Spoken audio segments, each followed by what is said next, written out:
Hi!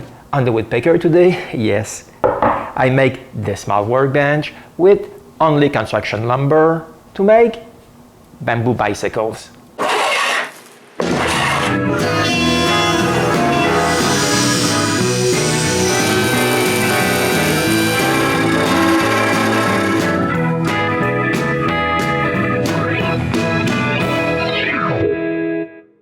A former coworker wants to open a bamboo bicycle workshop in Montreal, just like this one in England.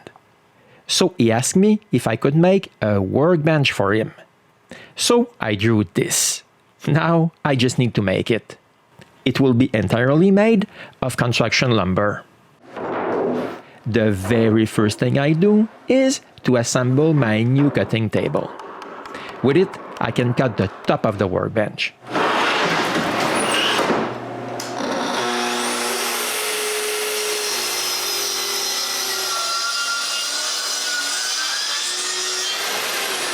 I was not kidding about construction lumber.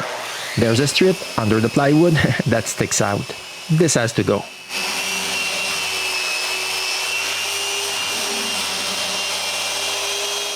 When it's all at the same height, it's time to glue both pieces together and screw a bunch of screws to hold this in place.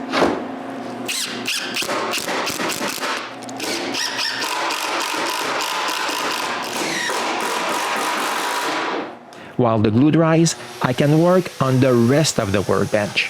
I begin by ripping one edge of each 2x8 straight. Then I rip all the pieces I'll need.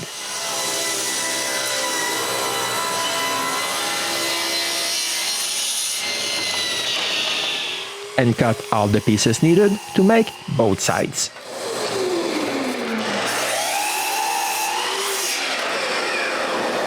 Now it's time to mark for the domino mortises. I'm only making one line in the center of the rails. Using this mark, I can drill 2 mortises. I just need to use the 30mm offset instead of the center mark. This way, I only need 1 mark instead of 2. Next, it's time to cut a groove for the panels.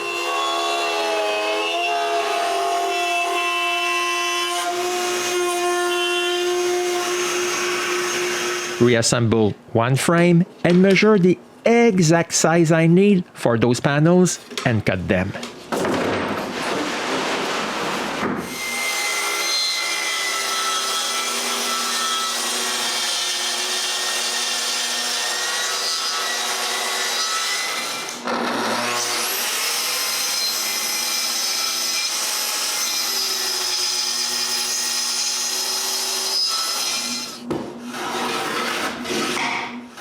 Before gluing this together, I need to remove the interior marks and sand the panels.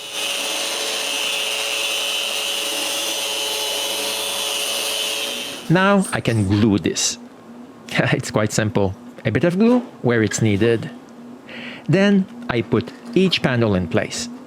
The last thing to do is to clamp this and check for squareness.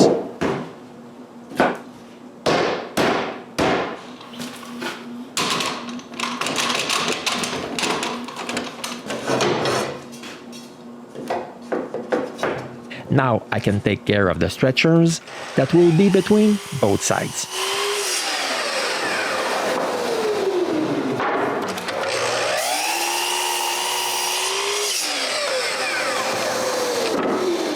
The 2 bottom stretchers need a rabbet. I cut it on the table saw.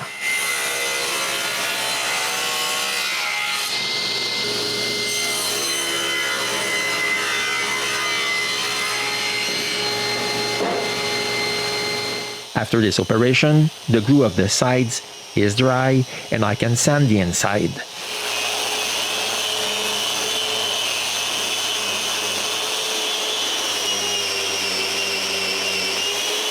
And just like before, I mark and cut the mortises.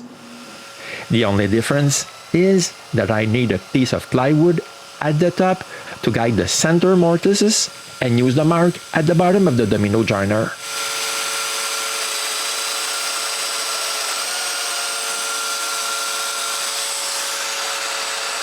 But the rest is pretty much like before.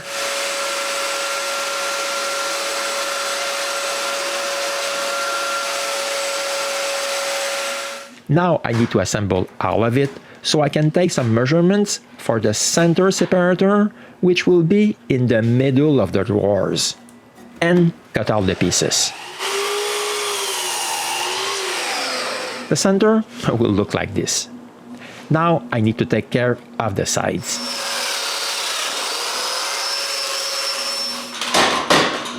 After cutting all the mortises, it's time to glue the sections that will hold the drawers. Now I just need to wait for the glue to dry. The next morning, the glue is really dry, so I can remove the excess glue. I reassemble it again because I need to take care of the back's center stile. I reassemble it again and mark where I need to cut the panel's grooves. But it's only now that I realize that this groove will be into the domino. This means that I need to glue all the dominoes on the ends of each stretcher and stile. This is not a big deal. I had the intention of gluing them anyway before the final glue up. All the pieces that I've glued dominoes into are done. While the glue dries, I can continue to work on the top. The first thing to do is to make sure this side is straight and clean. Not a big job because I've aligned it very well before putting in the screws. For the others, it's another story.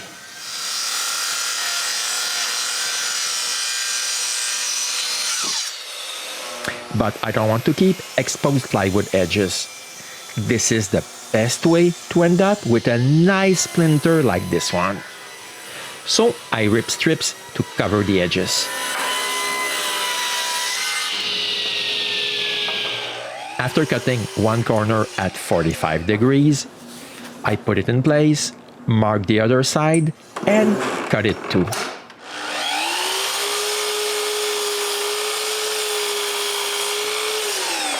I drill the mortises right away.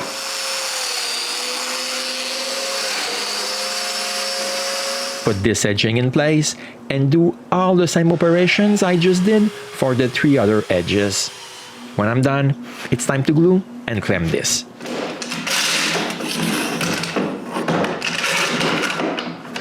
And since this took a while, I'm now ready to cut the grooves in all the other pieces of wood.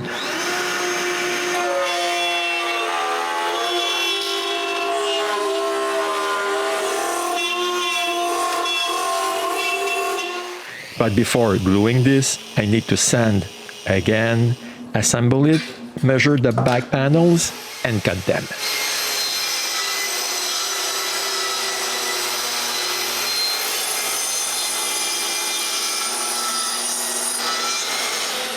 After sanding both panels, on both sides, I can glue this. With dominoes already glued at the end of each piece, this is very simple. When everything is in place, it's time for the clamps. But I'm not totally done. I still need to take care of this joint. This will be pretty easy. I drill 2 holes from the top and glue some pieces of dowels inside the holes. This will be way better than screws. Last thing to do is to clamp this. I start the next morning by cutting strips that I'll glue right here. While the glue dries, I finish the workbench top.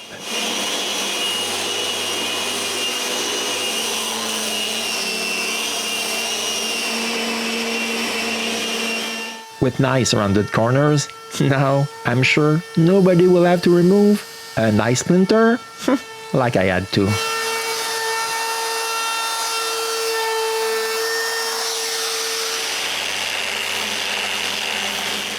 Doing all that took so long that the glue of the strips I've glued is now dry, so I can finish the job.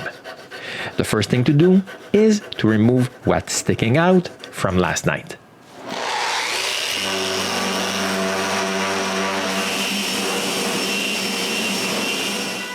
Then I can take care of the strips.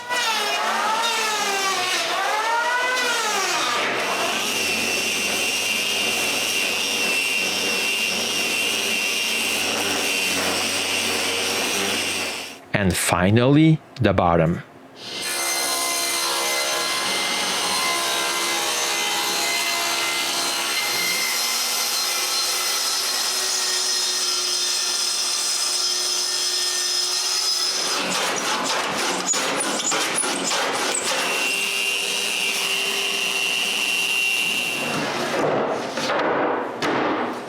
The last thing to do is to glue the bottom in place. And to clamp this, I change the direction of my clamps. This will be perfect. I can take care of the doors now.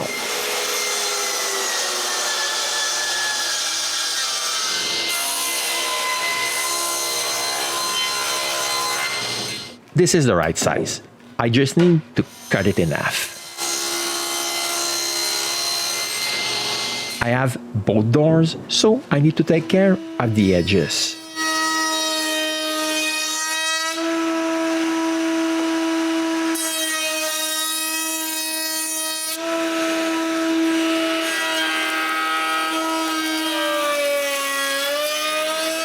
I route a V-profile on both sides of some strips and cut them in half.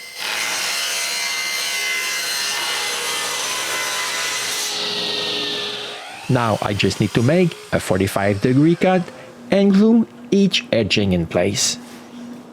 When all four sides are in place, I clamp this.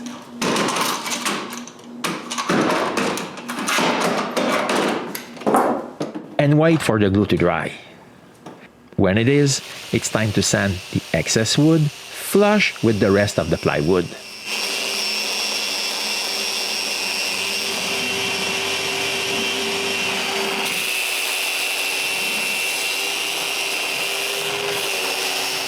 And recut the edging so the doors return to the right size.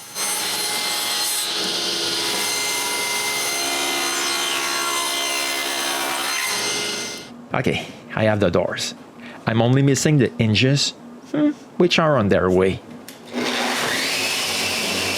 But I can continue working on the rest of the workbench, like sanding all the exterior.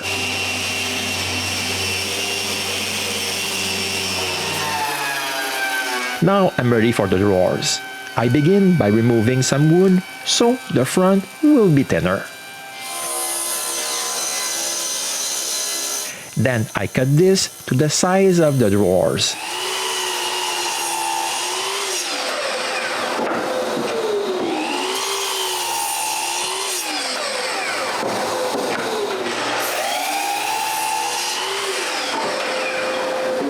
I also need plywood for the sides.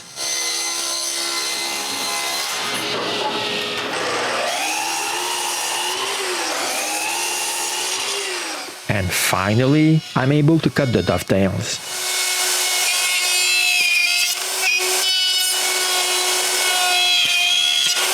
I begin by the tails on the sides.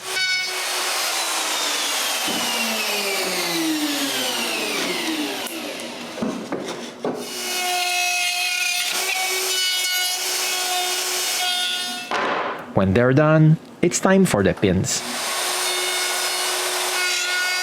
If you would like to have a full episode explaining this particular dovetail jig, just let me know. If this is of interest for several of you, I'll make a video on it. Good, I have all the pieces. I can try a dry fit first.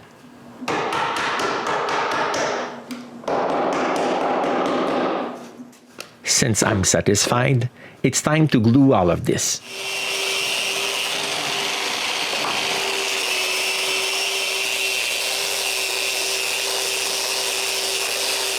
After spreading glue inside the tail sockets and around the tails, I put that together, clamp this, and check if it's square.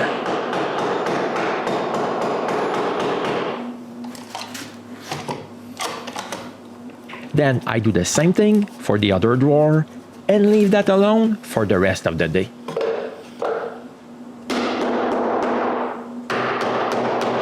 The next day, I can cut a rabbet on the back for the drawer's bottom.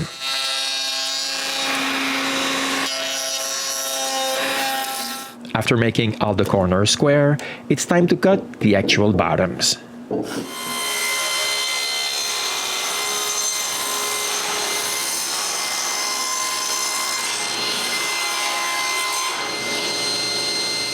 Sand them,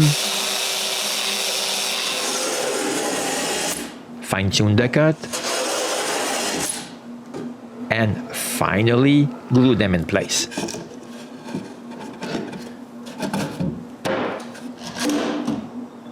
And while the glue dries, I can fill the small holes around the dovetails.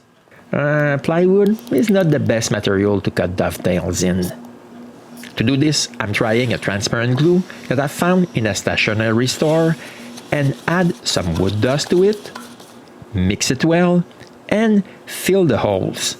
Now I just need to wait for all this glue to dry.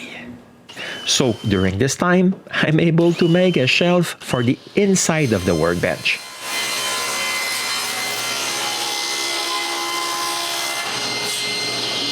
When it's at the right size, I still have to cut a notch for the back center style.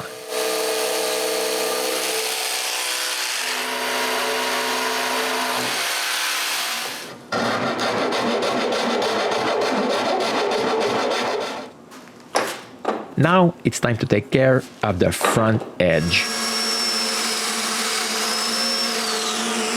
On top of hiding the plywood's edge, this will add a bit of strength. Okay, just a bit. And after all this, the glue is dry enough so I can finish the drawers.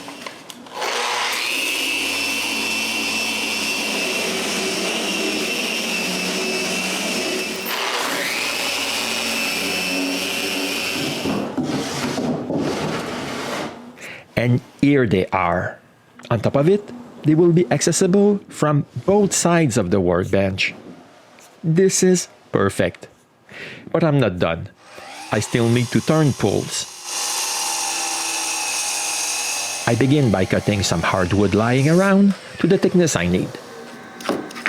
Next, I find their center and trace a circle. Then I can cut all the corners. Drill a small hole in the center, and finally turn the pulls.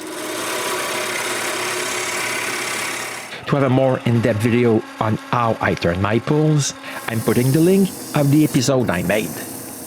And while I'm turning the pulls, the CNC is burning my logo on the sides of the drawers.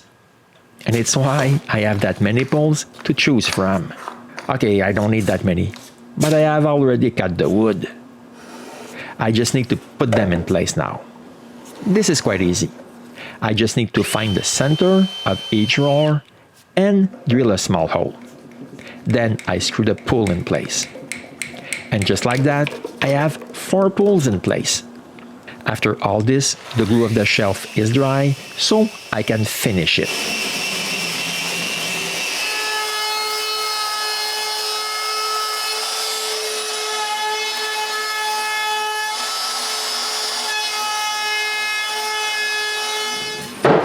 Perfect. But I don't like the fact that there's a space between the shelf and the side.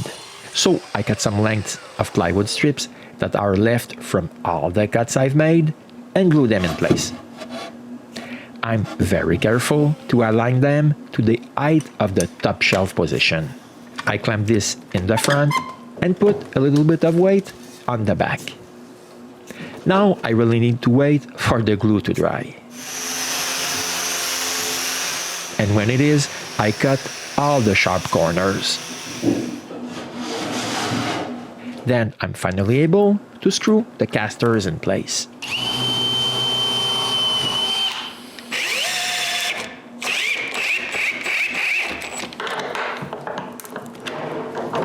With the workbench on its casters, it's time to put the top in place. I won't screw it in place because it would end up to be too heavy for the delivery. But I'm going to drill 4 alignment holes. So when the time comes to screw it in place, it won't move around. When the holes are there, it's time to transfer them onto the bottom of the top. I make sure the top is exactly where it needs to be, remove the spacers, and mark the wood.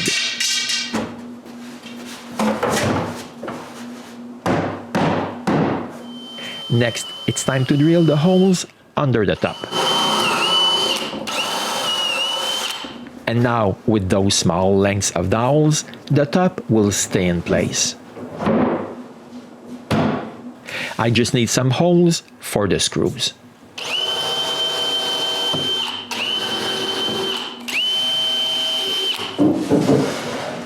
This looks pretty neat. The only thing left to do is to install the doors in place. Lucky for me, it's pretty simple. I mark where I need to drill the hinges holes and drill them.